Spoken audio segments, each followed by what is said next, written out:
Física cuántica, una de las ramas más intrigantes y misteriosas de la física, que estudia los bloques fundamentales de construcción de nuestro universo. Busca entender el peculiar y a veces desconcertante comportamiento de la materia y energía a nivel microscópico. El mundo subatómico de la mecánica cuántica es una área crucial de la física que desafía nuestro entendimiento intuitivo del mundo, ya que contradice la lógica común y las leyes de la física clásica. Pero, ¿es realmente así? Vamos a explorar algunos de los hechos más interesantes sobre nuestra realidad. Y comencemos con el fenómeno llamado dualidad onda-partícula. En resumen, la dualidad es una propiedad de la naturaleza donde los objetos microscópicos materiales pueden, bajo ciertas condiciones, mostrar propiedades de ondas clásicas, y bajo otras, de partículas clásicas. Básicamente onda-partícula, que es la piedra angular de la física cuántica, aplica tanto a la luz como a los electrones. A veces la luz se ve como onda electromagnética, y a veces se puede ver como partículas llamadas fotones. Por ejemplo, un telescopio puede enfocar ondas de luz de estrellas lejanas, y también actúa como un gran cubo de luz para recolectar fotones en los campos del espacio. Esto también significa que la luz puede ejercer presión cuando los fotones chocan con un objeto. Esto es lo que podemos usar para mover naves espaciales con velas solares o desviar un asteroide peligroso. Pero ¿cómo es posible si el fotón es una partícula sin masa? ¿Cuál es la esencia física de la presión de la luz y de cualquier radiación electromagnética? Aunque el fotón no tiene masa en reposo, tiene energía y por lo tanto impulso. Lógico suponer que al transferir este impulso con luz, puede ejercer presión. Pero hay que notar que en cuerpos masivos es insignificante. Por eso es difícil registrar el fenómeno. La esencia física, la presión de la luz se deduce del corpuscular y del enfoque ondulatorio de la luz. Así, si se ve la luz como flujo de partículas, la presión se explica porque los fotones golpean la superficie y le pasan parte de su impulso. Así ejercen presión, como un comité de investigación. Luego, en enfoque ondulatorio, la onda electromagnética afecta partículas cargadas y al reflejarse, les transfiere parte de su energía. Y el resultado es el mismo. Así pasamos a otra teoría increíble, donde objetos pueden estar en dos lugares a la vez. Sí, el dualismo onda-partícula es un ejemplo de superposición. Es decir, un objeto cuántico existe en varios estados a la vez, como un electrón. Está aquí y allá al mismo tiempo. Y solo cuando hacemos un experimento para averiguar dónde está, cambia a un estado u otro. Así, la física cuántica trata de probabilidades. Podemos decir en qué estado probablemente estará el objeto solo al observar.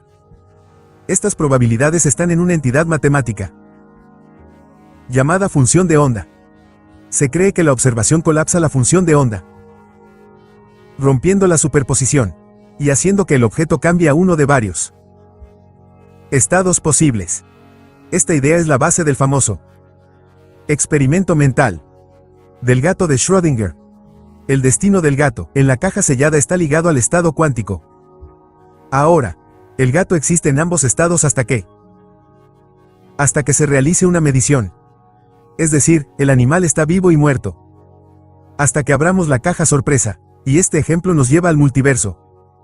Los defensores de la interpretación de muchos mundos dicen que no hay elección en absoluto. En el momento de la medición la realidad se divide. Simplemente en lugar de eso, en dos copias, en uno vemos el resultado A, y en el otro el resultado B. Esto permite evitar la complicada cuestión relacionada con el problema de elección y la necesidad de un observador para que algo suceda. En su lugar, para la partícula cuántica existe una realidad muy extraña, hecha de muchas capas entrelazadas. Al aumentar la escala que sentimos día a día, Estas capas se desenredan en mundos de la teoría de muchos mundos, provocados por la interacción del sistema cuántico con el entorno, a través de un proceso irreversible. Desde el punto de vista de la termodinámica, del proceso. Para que entendamos mejor, veamos un ejemplo entonces. Para que la videocámara capture la imagen de un objeto, debe estar iluminado. No por dinero, sino por una fuente de luz, que a su vez se refleja en el objeto, llegando al objetivo y creando la imagen en el sensor. En el caso de observar un sistema cuántico, la acción de fotones cambia el estado, porque la energía de la acción es comparable a la energía del sistema mismo. En particular, es imposible observar un electrón solo, sin cambiar su estado, ya que al colisionar fotones y electrón, ambos cambian su energía y trayectoria. Actualmente los físicos experimentales pueden mantener átomos y fotones en superposición por largos periodos, si la interacción con el entorno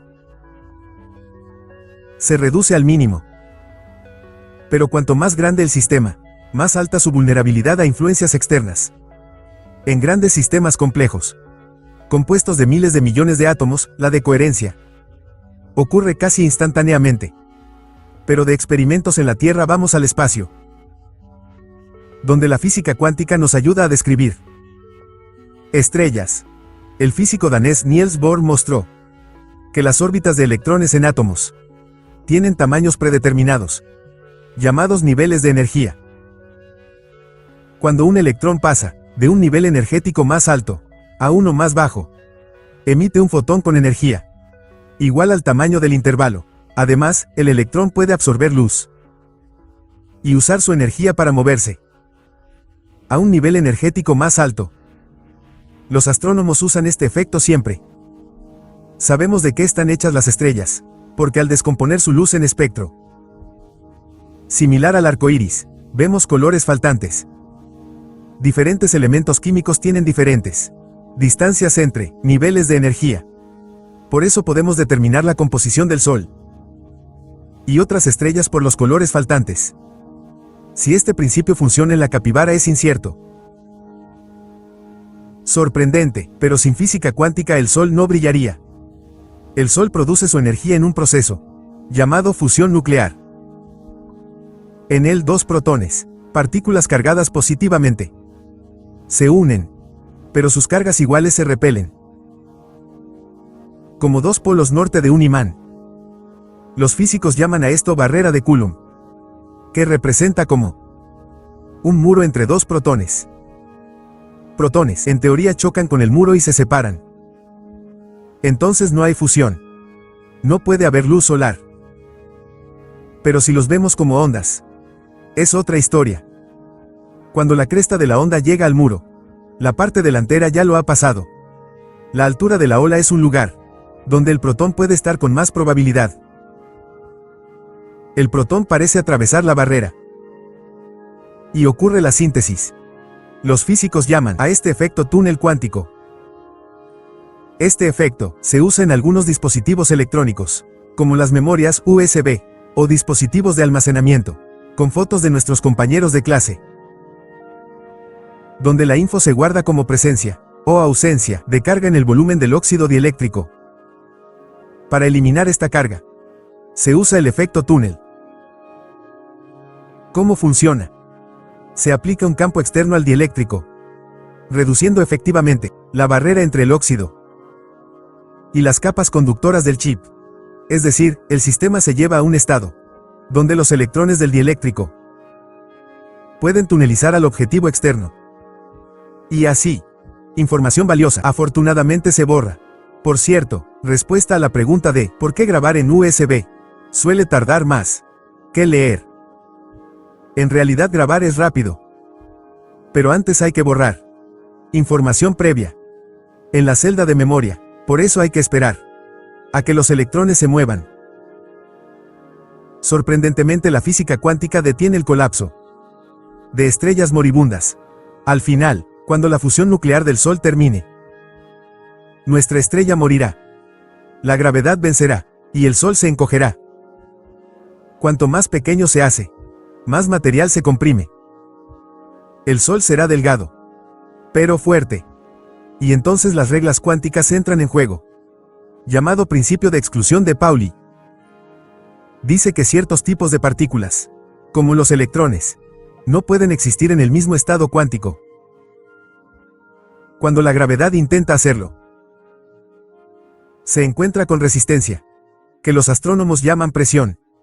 El colapso se detiene y se forma un nuevo objeto del tamaño de la Tierra, llamado enano blanco.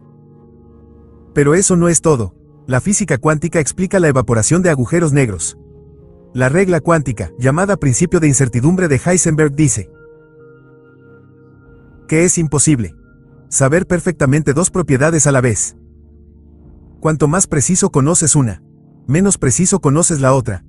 Esto se aplica a impulso y posición, y también a energía y tiempo. En palabras simples, es como obtener un préstamo para un abrigo de bisón.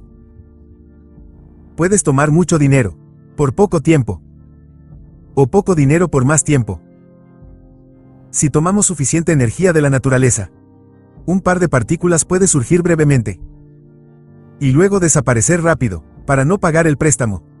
Stephen Hawking imaginó este proceso en el borde de un agujero negro, donde una partícula sale como radiación y la otra es absorbida.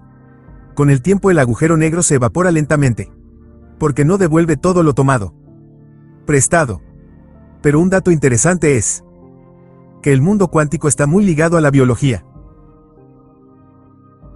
Un ejemplo es un pequeño pájaro, el petirrojo europeo, que cada año migra de Escandinavia a las cálidas llanuras de África ecuatorial, y en primavera regresa, haciendo este viaje de 13.000 kilómetros. De manera natural y sencilla, un equipo de investigadores capturó algunos de estos pájaros en su camino a África, y no los pusieron en una olla con especias al campo magnético externo. Para su sorpresa, al cambiar la dirección del campo, los petirrojos no podían distinguir norte de sur. Las aves, sin embargo, reaccionaban al ángulo de inclinación magnética, formado por las líneas de fuerza con el horizonte. Por lo tanto, este parámetro aseguraba la orientación de las aves en vuelo. Interesante que las aves, que se les privaba de ver, no reaccionaban al campo magnético. Es decir, las aves lo percibían con los ojos. Con el tiempo se descubrió que para orientarse en el espacio, los petirrojos usan el efecto cuántico de entrelazamiento. Y yo aún no, ¿verdad? Estas aves determinan la dirección del campo magnético terrestre, gracias a células ópticas especiales, llamadas criptocromos, ubicadas en sus ojos. Basta que un electrón de un par se desvíe unos nanómetros hacia un lado. Él empieza a sentir cambios en el campo magnético y pasa su información al electrón compañero. Ese, a su vez, según la información recibida, provoca una u otra reacción química. Y al final, informa al petirrojo dónde está el polo magnético norte de la Tierra. Procesos químicos en el ojo transforman estas diferencias en impulsos nerviosos, creando en el cerebro del ave una imagen del campo magnético. Resulta que los petirrojos ven el polo magnético como una mancha roja, solo 20 veces más pequeña, incluso de noche, y eso es asombroso. En conclusión, quiero destacar que el misterioso reino de la física cuántica ha sido un terreno fértil para algunos importantes descubrimientos científicos de nuestro tiempo, aunque ya ha dado tecnologías invaluables, como la computación cuántica y superconductores. Pero los mayores descubrimientos pueden estar por venir, a medida que profundizamos y estudiamos más. Ley del mundo cuántico. Nuestro entendimiento del universo y sus principios solo se ampliará, lo que podría llevar a avances revolucionarios en varios campos, como energía, comunicación, inteligencia artificial y biología. Estos logros pueden tener un impacto profundo en el rumbo de la civilización humana, resolviendo problemas cruciales y abriendo nuevas oportunidades de crecimiento. Al final, el estudio de la física cuántica es testimonio de la curiosidad humana y nuestro deseo innato de desvelar misterios del universo.